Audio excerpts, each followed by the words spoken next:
Сәлем достар, қалдарыңыз қалай? Бүгін біз сіздермен қазіргі таңда сұранысқа ие хип пикник сумканы тігіп үйренетін боламыз. Тігілу жолы өте оңай, сондықтан да толығымен видеоны қарап шығыңыздар. Қалай пішіліп, қалай тігілетінінің барлығын толығымен көрсетемін. Қай жерді өзгерту керек екен, қай жерін ұзарту керек екен, толығымен видеода айтатын боламын. Сондықтан да менімен бірге болыңыздар. Осындай әдемі пикник сумканы бірге жасап үйренетін боламыз. Қараңыздар, қандай әдемі болып ашылады, қандай болып үлкен болып дастархан ретінде қолдануға болады. Ал ұнап жатса, онда сабағымызды бастайық. Ал қыздар, ең алдымен бізге бастау үшін лекал керек. Лекалды мен өзім сыздым. Сондықтан да қазір осы қалай сызғанымды сіздерге көрсетіп өтейін. Бізге ең алдымен осылайынан квадрат керек. 29-да 29 бұның асты, мінекей мынаның асты, 29-да 29. Төрт жағы бірдей тік төрт бұрыш керек. Сосын соған байланысты мінекей осының астын да бірдей етіп 29 сантиметр етіп бірінші өлшеп аласыздар. Негізгі қағаздарыңызды бүйтіп екіге бүктеп алып қисаңыздар, дәл етіп қиылады. Ең алдымен мен осыны көрсетейін ашылған күйінде. Содан кейін астын 29 етіп сызып алсаңыздар, үстіне қартайда дәл солай 29 сантиметр жүргізесіздер. Үстіне биіктігі. Содан кейін осы 29-ды 4 теңдей бөлікке бөліп аласыздар. Бұл жерде менде 7,25 сантиметр. Содан кейін қараңыздар, осылайынан бөліп алғаннан кейін ендігі астыңғы ең бірінші сызығымызды ровно 28 сантиметр етіп сызып аласыздар. Одан кейінгі дәл ортасын 25 сантиметр етіп өлшейсіздер. Содан кейін соңғы бөлігімізді 19-да 5 етіп осылай сызып аласыздар. Сызып алғаннан кейін қараңыздар, осыны осылай бүктейсіздер ғой. Сосын ең бастапқы түбінен бастап үстіне осылай доғал етіп жүргізесіздер. Барлығына нүктелерді, осылайынан сызып алған нүктелеріңізді барлығын бүйтіп әкеліп қосасыздар доғал етіп. Үстіңгі 29-ына, үстіңгі ең бірінші нүктеге, үстіндегі нүктеге.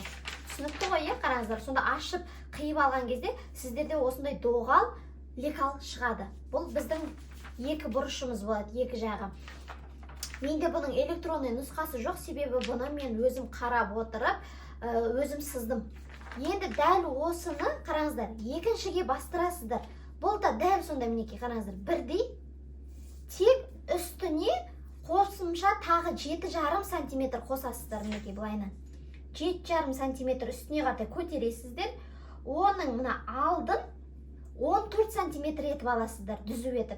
Негізі мені бұны сызғаннан кейін тігіп көрдім ғой. Содан кейін ғана байқадым, бұны тағы да 2-3 сантиметрге созса болады. Мен мына жерде 7,5 сантиметр еттім бе, сіздер 10-11 сантиметр етіп алсаңыздар да болады бұны. Үлкейтсеңіздер де артық етпейді. Мен просто өзім уже сыздым да бұны лекалын. Содан кейін матаға бірден пішіп тастадым. Одан кейін артық қайтып пішпедім де, одан кейін осы лекалмен уже тігіп көрдім. Осылайынан үстіне 7,5 сантиметр өлшейсіздер ғой. Одан кейін астына бұлайынан 14 сантиметр етіп аласыздар. Сосын астына қардай мінекей мына жері тік болады. Осы жерлері тік, түп түзу. Ол бізде 6 сантиметр. Мінекей мына жерлері 6 сантиметр. Бұл жерде жазылмай қапты, қазір мен 6 сантиметрден 6 сантиметр. Сол осы 6 сантиметрден бастап, сосын осы жерге қардай әдемі плавный сызықпен осылайынан етіп қосып жібересіздер. Сонда екінші лекалымызда дәл осының нұсқасы шығады. Содан кейін қай жерге замокты орнатасыздар, соны да белгілеп алыңыздар. Сәл жоғары етіп орнатсаңыздар да болады. Мен айтып өткенде, мен бірінші басында піштімде, одан кейін барлығын матаға түсіріп тастадым ғой. Сондықтан да мен осы алдыңғы қойған сызығыммен осы жерге дейін замокты алатын боламын. Ал қараңыздар, осы екі лекал бізде қағаздан, негізі бұны да қағаздан сызып алсаңыздар болады. Асты тік төртбұрыш болғандықтан мен оны қағаздан сызбадым. Бірден сразу матаға, фетрға түсіріп алдым. Осының қазір сызбасын видеодан кейін мен сіздерге фотоға түсіріп қоятын болам. Сол жерден скриншот жасап алыңыздар, жақсы ма? Бұл мынау екеуі бір лекал, сонда қараңыздар. Екеуі мінекей бірдей.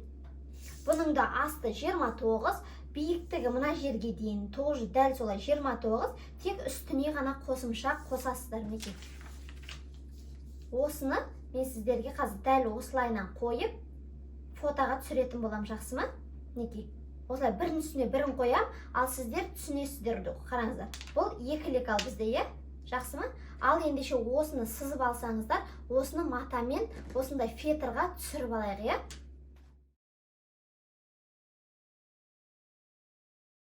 Ал қыздар, егер де лекалдарыңызды сызып алсаңыздар, соны біз енді фетрға түсіреміз. Бізге екі осындай доғал тәріздес екі бөлшегіміз керек фетрдан. Содан кейін жапқышы бар осындай үсті жоғары екі бөлшек керек. Сосын тік төртбұрыштан осындай квадрат 29-да 29 сантиметр фетр біреу керек. Содан кейін паутинка керек. Паутинка міндетті түрде осының размерімен болу міндетті емес. Бұл паутинканы осылай бөліп, әрбір жеріне жапсырып, сосын негізгі матаны қойып, тек қана бір-біріне жапсырып алсақ болғаны. Міндетті түрде бірді етіп, көп шығындалып керек емес. Себебі біз кейбір жерінен жапсырып алып, бұны бетінен сыратын боламыз, жақсы ма? Неке фетр, одан кейін негізгі матаңыз дәл солайынан екі мінекей доғал бөлшегі керек. Тік төртбұрыштан бір бөлшегі керек. Сосын жаңағы басы бар, мінекей ұстағышына арналған бөлшектен екі дана керек. Содан кейін қараңыздар, осындай кішігірім екі бөлшек керек. Бұл бізде мінекей мынаның басы, осы қайталанатын. Бұны біз қазір неге фетрға жапсырғанда екінші жағына қарама қарсы бетіне жапсыратын боламыз. Бұл толық емес, тек қана жартылай ғана. Көрдіңіздер ме? Осыдан екі дана керек болады. Осыны сызып, пішіп аласыздар. Содан кейін бізге тік төртбұрышта өздеріңіздің размерлеріңізге байланысты не керек? Тоже фетр, тік төртбұрыш мата керек. Бұл жерде мен қазір 86-да 86 сантиметр сызып дайындап қойдым. Екі бет, екі жағымен бүктеліп тұр. Мына жерде ашқан кезде 86-да 86 төртбұрыш болады. Неге 86 екенін қазір бұны тігіп алғаннан кейін айтамын. Толығымен тігіп алғаннан кейін барлық жағын өлшейміз. Соған байланысты мына тік төртбұрыш маталарыңызды алатын боласыздар, жақсы ма? Әзірге бұны қоя тұрамыз, бізге бұл керек емес. Қазір біз осыларды жапсырып алатын боламыз бір-біріне. Содан кейін бізге касая бейка керек. Өзіңіздің матаңыздың түсіне байланысты аласыздар. Сосын 4 дана замок керек. Замокты да ұзындығына байланысты аласыздар. Мен бұл жерде өлшеуіме байланысты артығын қиып тастаймын. 32 сантиметр етіп қиып алдым. Мендегі замоктар метражный замоктар, сондықтан да мен тігу барысында замоктарын өздеріне орнататын боламын. Метражный замок алсаңыздар да болады, немесе кәдімгі дайын замоктарды да алсаңыздар болады. Ол өз қалауларыңызға қарай. Бұл артық заттардың бәрін әзірге қоя тұрамыз. Бізге бұлар керек емес. Қазір ең алдымен біз бұны қараңыздар. Жаңағы айтқандай негізгі матамен мына фетрді бір-біріне жапсырамыз. Ол үшін бізге паутинка керек. Қараңыздар, осылайынан аласыздар. Жаңағы паутинкаларымызды кез келген жеріне осылай орналастырып, бөліп алып, негізгі матаның үстіне қойып, қазір өзінікі қайда? Неке мынаны үстіне қойып, осыны бастырып үтіктеп аламыз. Яғни екі бөлікті бір-біріне жапсырамыз, дәл солайынан мына екінші матаны да сөйтеміз. Кез келген жеріне паутинкаларды осылай орната саламыз. Содан кейін барып, осыны жапсырамыз. Так, енді мен сіздерге қазір мына ұзын бөлшекті көрсетейін қалай жапсыру керек екенін. Бұны да біз паутинканы қойып жапсырамыз ғой. Негізгі бөлігін үстіне орнатамыз. Ең бірінші үлкен бөлікті осылайынан қойып, ең бірінші осыны жапсырып аласыздар. Үстіңгі бөлігін. Содан кейін осы бөлікті жапсырып алғаннан кейін екінші арғы бетіне осы бас жағына ғана паутинкаларыңызды қойып, тек осыны ғана жапсырып аласыздар. Көрдіңіздер ме? Астыңғы жағы фетр ашық тұр. Ол бізге керек емес. Тек басын ғана жапсырып аламыз. Осыларды дайындап алсаңыздар, ендеше осыны үтіктеп басып шығайық.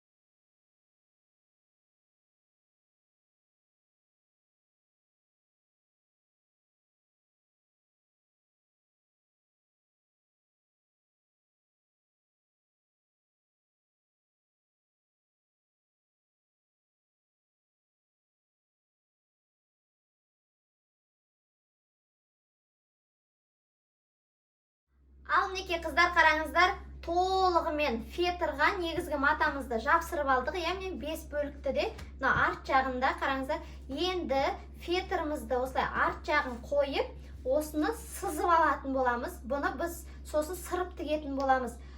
Менде бұл өшірілетін қалам, сондықтан да қазір осылай сыза берем. Одан кейін тігіп болғаннан кейін үтікпен басып жіберем. Ізі кетеді.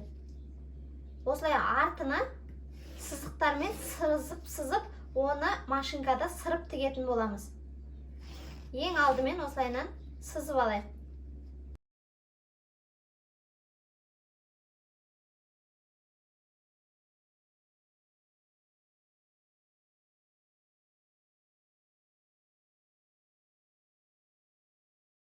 Ал қыздар, барлығын сызып алдық, енді осыны машинкамызда сырып тігетін боламыз, барлық бөлшекті.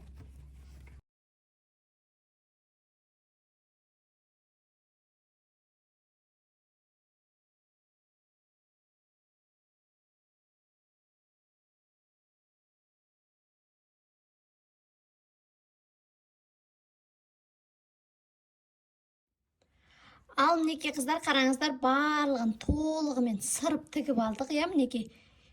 Екі жақ беті де сырылды, мінекей барлығының. Енді біз мына квадраттан бөлек, мына 4 бөлікті шеттерін касая бейкамен өңдейтін боламыз. Қазір мен сіздерге біреуін көрсетем. Қалғанын өздеріңіз істейсіздер, өткен барлығының істелу жолы бірдей. Осыны қазір айналдырып касая бейкамен өңдейтін боламыз. Сіздер одан кейін қалған осы бөліктерді де толығымен өңдеп шығасыздар. Мына ұзын бөлікті де толығымен айналдырып касая бейкамен өңдейміз. Тек қана мына 4 бұрышқа тимейміз, ол керек емес. Тек мына шетіндегі 4 бөлікті ғана өңдейтін боламыз. Ал ендеше бастайық.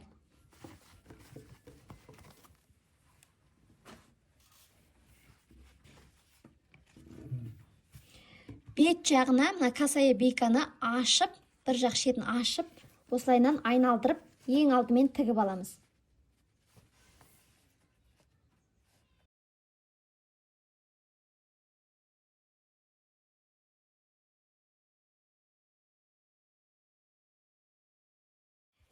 Енді мына бейкамызды арт жағына айналдырамыз. Енді қараңыздар, мына айналады ғой екінші жағы. Мына бейканың шеті тағы да бір бейтіп қайырылған. Сол қайырылғанына тимейміз. Осы күйі екінші жағына бейтіп айналдырамыз. Сосын тігісті мына екі сызықтың бойымен береміз. Сол кезде бейкаларыңыздың үстінен көрінбейтін болады. Тек мына сызықтың бойымен ғана тігіп шығатын боламыз, жақсы ма? Мына барлығын айналдырасыздар. Түйреп алсаңыздар да болады. Мен жұмыс барысында бетіп қолмен қайырып отырып тігетін болам.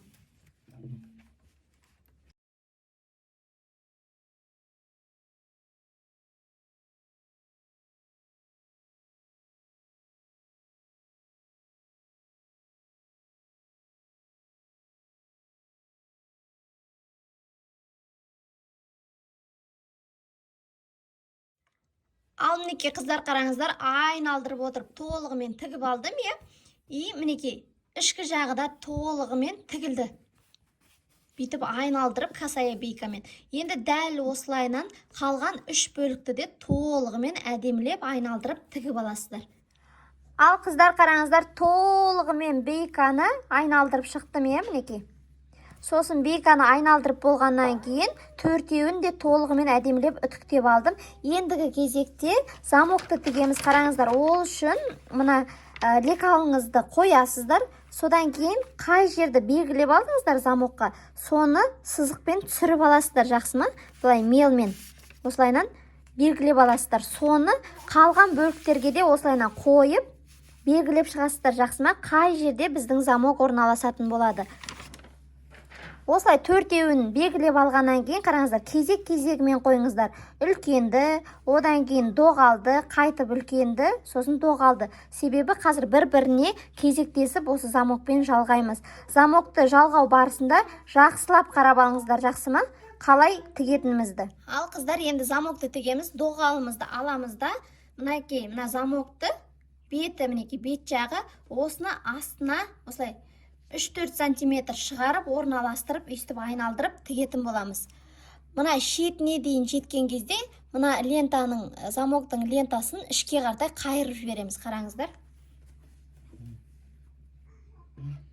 Мына сызықтың бойымен тігесіздер. Тігісті мына сызықтың бойымен тігесіздер, жақсы ма? Бейканың ортасымен.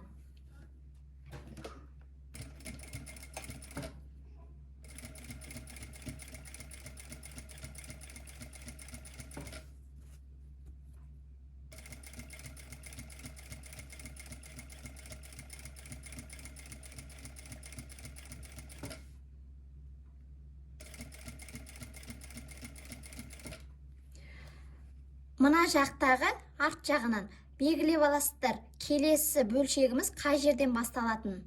Мінекей, белгілеп алдық. Енді мына екінші жағын алып тастаймыз.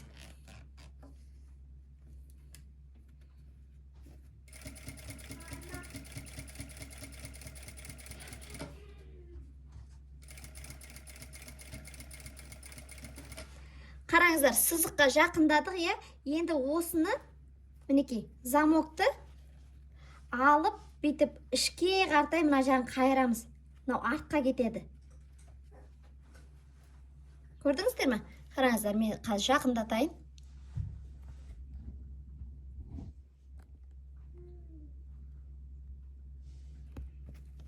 Мінекей, сызықтың бойы белгілеген, ал мынау замок. Енді осыны, мінекей, астына қартай бейтіп қайырасыздар, мінекей.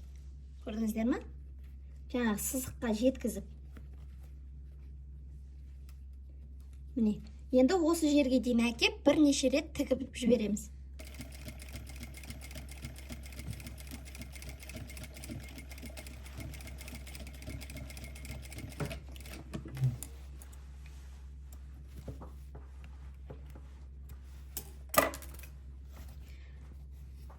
Ал не қараңыздар, замоктың бір жағы тігілді, арт жағы, мінекей, осы жағында қалатын, мынаны шетін кесіп тастасақ та болады. Ал енді осыған біз ұзын бөлшегімізді жалғаймыз қазір. Мінекей, жаңа белгілеп алдық қой, қай жерден басталған. Енді осыны осыған қоямыз.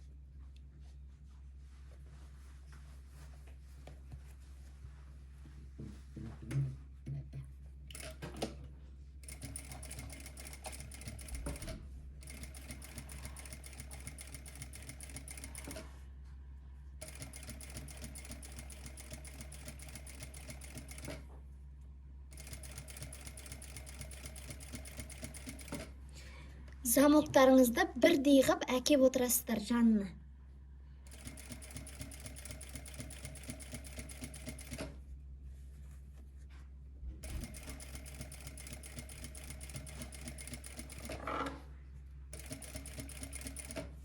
Мінекей, астына келдік. Енді мына замокты бұлай үстіне емес, қараңыздар, бүйтіп үстіне емес, мына замокты астына қайырасыздар.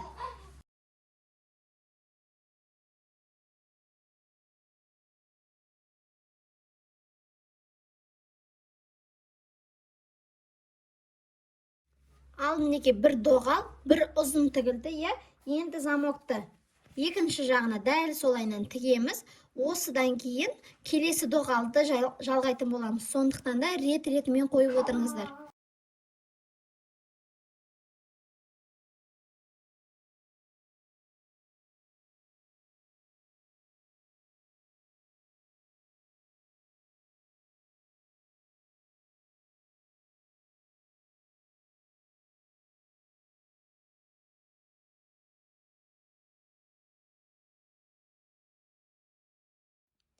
Ал қыздар, 4 бөлшегімізге де замоктарды жалғап шықтық, е? Мен мына шетіндегі артығын сәл алып тастадым, тек астына тиген жоқ, астына алмайсыздар. Мінекей, кезек-кезегімен тұр. Жапқышымен, одан кейін доғалы, одан кейін қайтып жапқышымен, е? Енді біз осыларды мына 4 бұрышымызға тігетін боламыз. Қалай тігеміз? Бұл да кезек-кезегімен тұра береді. Енді бірінші осыдан бастаймыз. Мінекей. Бетіне беті қарап тұр ғой, е? Енді бірден бүйтіп ұзыннан тігіп шықпайсыздар. Шетінен 5 мм қашықтық қалтырып барып қана тігесіздер де, 5 мм қашықтық жеткізбей тоқтайсыздар. Жақсы ма? бірден ұзыннан тігіп тастамаңыздар.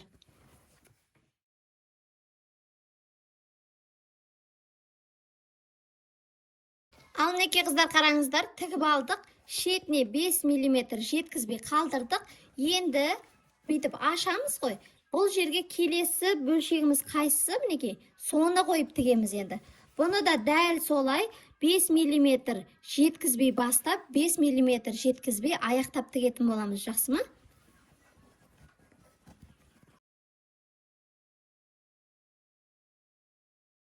Ал мінекей қараңыздар, қыздар, екінші бөлшегін тіктік. Енді дәл солайынан қалған екі бөлшекті де солай қайталап шығасыздар.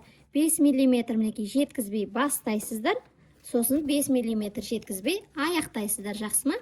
Осы екі бөлшекті дәл осылай қайталап айналдырып тігіп алыңыздар. Ал қыздар, қараңыздар, толығымен барлығын жалғадым, міне 4 бөлікті де. Сосын орталарын ашып осылайынан үтіктеп аласыздар. Егер сіздерде мынау замок дайын замогымен болса, сіздерде уже мына жерде замоктарыңыз тұрады, Ал менде алмалы салмалы замок болғандықтан, мен қазір осы жерге замоктарды салып өтем, 4-еуіне де, жақсы ма? Осы жерге қойып, бетін бүйтіп замокты қаратып, тағып алам 4-еуінде кигізіп, себебі маған былайынан ыңғайсыз, мынау үлкен болғандықтан. Сондықтан, егер сіздерде де алмалы салмалы замок болса, сіздер де өткізіп алыңыздар, Үтіктеуді ұмытпаңыздар. Үтіктесеңіздер, мына жақ шеті әдемі болып жатады, жақсы ма? Ал мінекей қыздар, қараңыздар, 4 жағынан замокты өткізіп алдым, мынау беткі бөлігі, мынау ар жақ бөлігі мінекей. Толығымен дайын болды. Мына жердегі замоктарды қазір үстіне матаны қойып тіккен кезде бұл астында қалып тігіліп кетеді, жақсы ма? Енді бізге мына екі доғал жағының ұзындығын өлшеп алуымыз керек, қараңыздар. Басынан бастап мына жерге дейін қанша сантиметр екен? Міне 84 сантиметр, 84. Бізге үстіне мата, яғни онда мен 86-да 86 алам, себебі тігіске 1-1 сантиметр кетеді, сонда тігілген дайын күйінде 84 шығады. Мына жағын өлшемей қойсаңыздар болады, себебі мына жерде мына мата бар ғой, ол мына жерде көрінбей қалатын болады. Сондықтан да тек мына екі доғал жағын ғана өлшеп алыңыздар. Әркімде мүмкін әртүрлі размер шығуы мүмкін, Менде мінекей 84. Енді бұны әзірге ала тұрамыз. Енді сіздер өздеріңіз қалаған түсте бірдей етіп аласыздар ма, жаңағы матамен, 86-да 86 етіп осылайынан тік 4 бұрыш қиып аласыздар мінекей. Мына жақ шеті менде бүктеліп тұр. О жерін мен санамаймын, Ал егер сіздерде бір-бірі кесілген, мына жақ беті бір бөлек, мына жағы басқа түс болса, онда 1/86 қып аласыздар. Менде қазір 86-да 85, себебі бір жағы тігілмейді, тек үш жағын ғана тігіп өтетін боламын. Енді бұны ар жақ бетіне аударып, айналдырып тігіп алатын боламыз. Ал ендеше осыны тігіп алайық.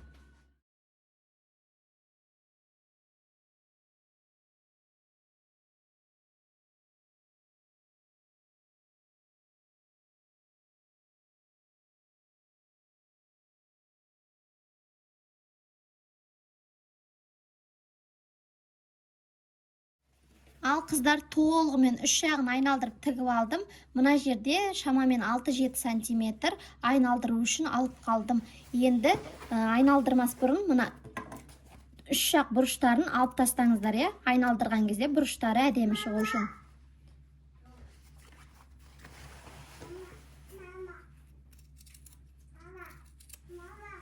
Ал мінекей қыздар, қараңыздар, айналдырып алдым бергі бетке, содан кейін барлық жағын әдемілеп үтіктеп шықтым. Мына жерді енді қолмен потайноймен тіксеңіздер болады, немесе машинкамен айналдырып 1 мм қашықтықта тігіс түсіріп шықсаңыздар болады, контур ретінде. Мен солайынан 1 мм қашықтықта 4 жағын бірдей тігіп алам.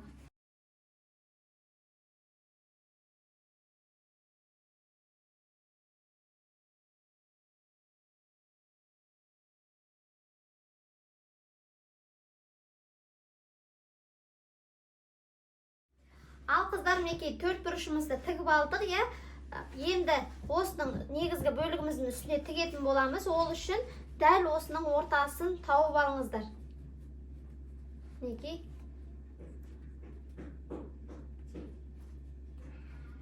Төрт төрт жағының да төрт ортасын тауып алыңыздар. Содан кейін барып, мынаның да ортасын тауып, сол жерге түйреп алатын боламыз. Енді мынаны қыздар қараңыздар, төрт ортасын белгілеп алдық қой. Соны дәл-медәл осыған түйрейсіздер.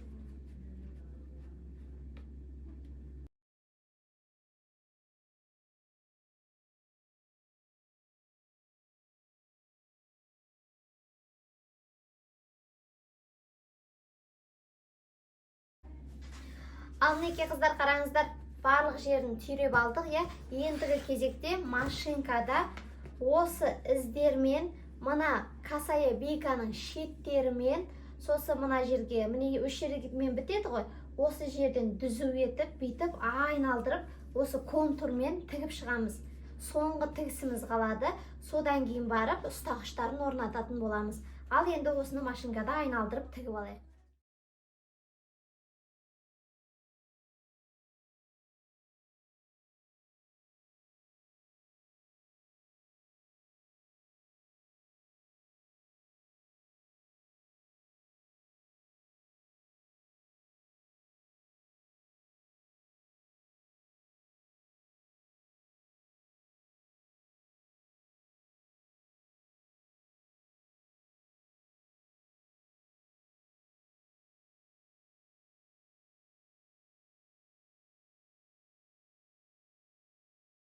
Ал неке қыздар қараңыздар, толығымен айналдырып тігіп болдық.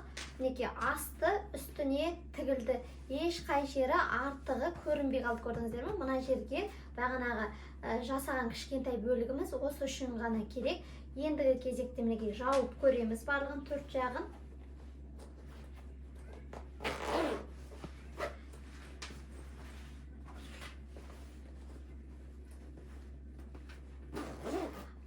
Ендігі кезекте мына жерге біз ұстағышын тігетін боламыз. Қараңыздар, ұстағышты тіксеңіздер болады, немесе дәл осында етіп кнопка орнатсаңыздар болады. Ол өз еріктеріңізде. Бұл жерде менде кнопка бітіп қалғандықтан мен қазір тігетін болам. Содан кейін айтайын дегенім қыздар, ручканың темір түрі бар, ағаш түрі бар, кез келген пластмасс түрі де бар. Кез келгенін алсаңыздар болады. Содан кейін сіздер мына жерде мен 14 сантиметр етіп алдым ғой, сіздер 12 немесе 11 етіп сызыңыздар, жақсы ма? Себебі ручканың мына кіреберісі кішкентай болады екен, тар болады. Ал мына жерде мен сәл үлкендеу болғандықтан сәл жиырылып тұрады, көрдіңіздер ме? Ұстағыш. Сондықтан да сіздер мына лекалды сызған кезде осы жерін кішірейтіп алыңыздар, жақсы ма? Ал ендеше машинкамызға барып ұстағышын орнатайық.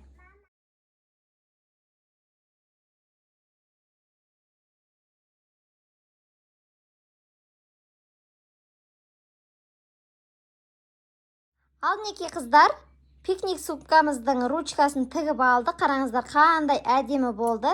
Енді кез келген ауырлықты көтеретін болады. Сабақ ұнап жатса, лайк басып, комментарий жазуды ұмытпаңыздар. Сіздермен бірге болған өнерлі ана.